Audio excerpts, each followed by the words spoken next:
King Kohli batting చూడడం Varma worth.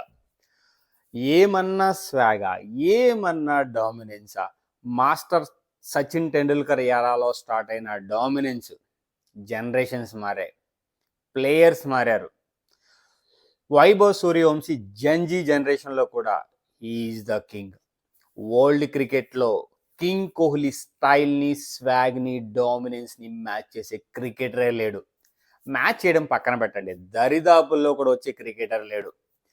Virat కోహ్లీని చూసి ఈ తరం క్రికెటర్లు చాలా నేర్చుకోవాలి. ఎంత హుందాగా ఉండాలి, ఎంత ఉన్నతంగా ఉండాలి అని. ఈ తరం క్రికెటర్లు 1 సెంచరీ 2 సెంచరీలు చేయంగానే హెడ్ వెయిట్, యారగెన్స్, కాలర్లు ఎగరేసేస్తారు. ఏం జరుగుతుంది? పాతాళానికి పడిపోతారు.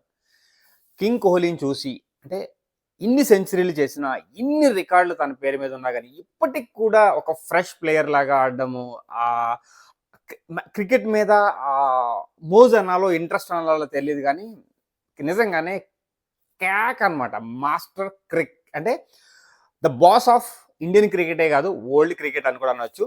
సో కింగ్ కోహ్లీ గురించి ఎంత మాట్లాడినా సరే మాట్లాడాలనిపిస్తుంది. ఎందుకంటే అదొక ఫీల్ అబ్బా, అదొక వైబు.